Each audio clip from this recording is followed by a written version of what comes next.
മറ്റൊരു വാർത്തയിലേക്ക് പോയാൽ പത്തനംതിട്ട കീഴ്വായ്പൂരിൽ കേബിൾ കഴുത്തിൽ കുരുങ്ങി സ്കൂട്ടർ യാത്രികർക്ക് പരിക്ക്. കോട്ടയം കങ്ങഴ സ്വദേശികളായ അഖില, അമ്മ ശ്രീലേഖ എന്നിവർക്കാണ് പരിക്കേറ്റത്.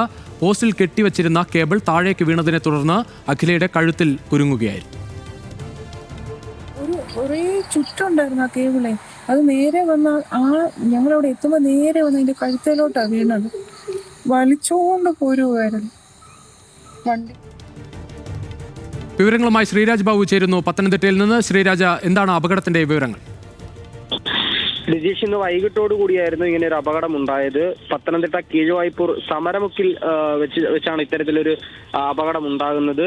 ഈ അഖില, ശ്രീലേഖ അവർ കോട്ടയം സ്വദേശികളാണ്.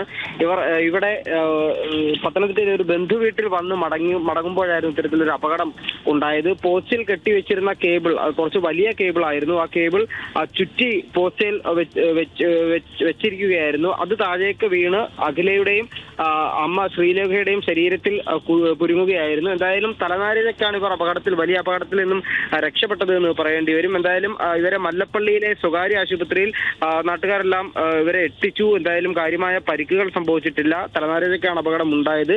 അപകട നിലയിലായിരുന്നു ഈ കേബിൾ പോസ്റ്റിൽ, വൈദ്യുതി പോസ്റ്റിൽ സൂക്ഷിച്ചിരുന്നത് എന്നാണ് നിലവിൽ നാട്ടുകാരടക്കം പറയുന്നത്. രജീഷ്.